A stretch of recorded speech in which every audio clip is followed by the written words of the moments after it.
I'm Ryan with It's a Wildlife, and in this video, we're gonna try to catch an animal that I've never caught before, and it definitely doesn't belong in Florida. What's up, man? I'm Ryan. I heard there's a capybara on the loose. Oh yeah, right out there. Yeah, world's largest rodent. Yep. So I just saw him on the right side of the pond over there. Is that where you live? No, I don't live over there. I live just right back there through the woods. Okay, and he's your capybara? My capybara, yeah. All right, how did he get out? Well, I was in the pen one day, and I was replacing the water and all that, and as soon as I went in the door, he charged me. Just ran straight at me, ran out in my pond, and then right through the wood. Capybaras, as soon as they get stressed, they go right into the water. So you think he was headed for the water and you were kind of in the way, or was he charging you? Well, he got into my pond, and then I chased him, and he ran right through the woods, found this pond, and that's where he's been. Great, so a 80-pound, angry, charging rodent. What could be funner? Mm-hmm. Let's see if we can catch him. What's up, dog? Yep, that's his track. So he's coming out of the woods over here, walking through and walking to the pond. That's just where we came from.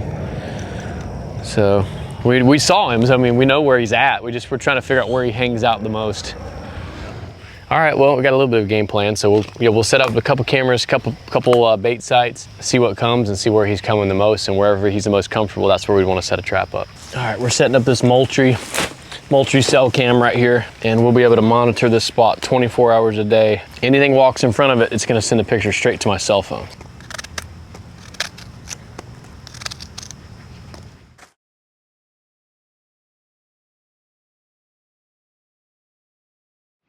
So you guys have seen these Jager Pro traps that we use for hogs.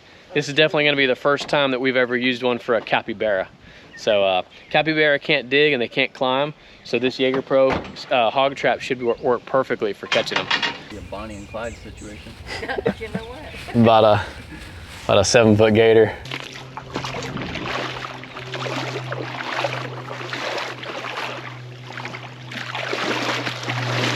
This is where we've been baiting this nutria. This is where he's been coming from, where he's been coming out of the water right here. You can kind of see the trail. I keep saying nutria, like capybara. This is where this capybara has been hanging out, where he's been coming up. And the guy's house is back through the woods there. This is where he escaped and came into the water. This is where we're gonna set the trap right here. All right, trap is set up. We're gonna go ahead and lift that gate, set it, and bait it. And he definitely preferred the sweet potatoes and the apple, so we're gonna give him a little bit of both. And then I'm gonna chop them up like a Japanese steakhouse chef.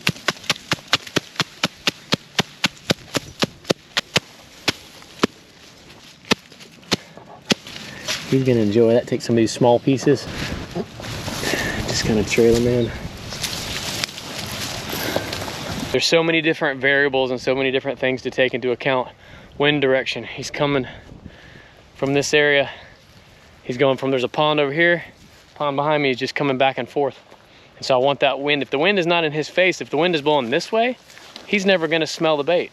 So if he comes through here and the wind is blowing to him, that scent from those sweet potatoes and apples are gonna blow straight to him and draw him right in.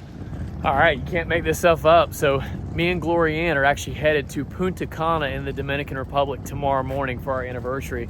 But we were eating dinner about 30 minutes ago, and this capybara that I've been trying to catch for 2 weeks, well, here he comes walking into the trap.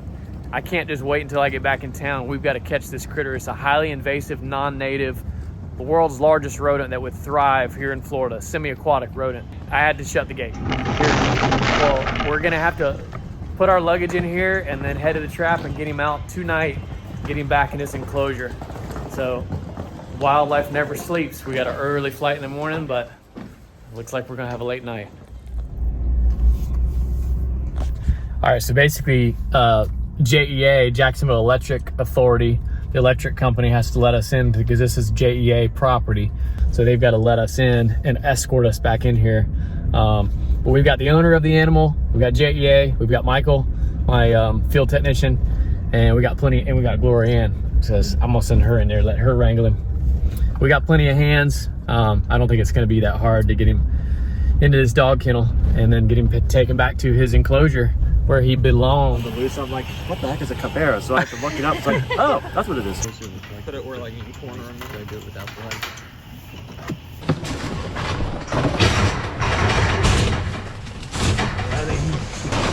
I don't think he's much of a fighter. Probably gonna run straight in. Or try to go around it.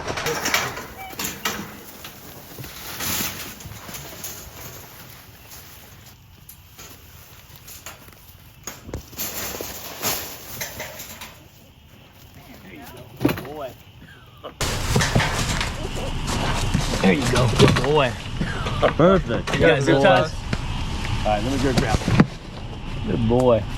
All right, we got to make sure this thing is right. It looks pretty solid. Yeah, we zip tie. zip tie. We're gonna zip tie the door. He's the one to get him. Yeah. Perfect. All right. Sweet. We got him. Good job. He's got a little bit of a bloody nose. Did you see the video when I dropped it? Oh yeah, I Michael saw send you that. Yeah, he freaking tried to go through this thing. They heal up real quick. Yeah, it's not too bad. Yeah. Dude, he's freaking elusive. He is, man. He's wild. So I turned it up. The Cappy Trappy worked. Yeah, he's probably closer to 80 pounds. Yeah. You ain't quite smart enough. He couldn't resist some sweetie taters, huh? All right, so we got old Houdini back in his enclosure here, and he's got 2 of his ladies. So he's not happy right now, but I think he will be. He had to have been lonely out there. What you think? Dude, all right, I gotta ask you something. Why do you raise these? For fun, and then we were hoping to make some profit off of them. Puppies are fun. Huh? Huh? Puppies are fun. I mean, what do they do? They do tricks? They don't do tricks. They're just unique. Dude, when he first, I got one picture of him in the trap, and then I go live, and he's standing out in front of the trap, and he's not eating, he's not anything, he's just staring. This is what they do. Oh yeah. I think they're deep thinkers. No, I know. Actually, I don't think they're thinkers at all. There's nothing going on with it. Yeah, no, I think it's the exact opposite. He's just staring off into the darkness like nothing Yeah, for 25 minutes. Let's do it.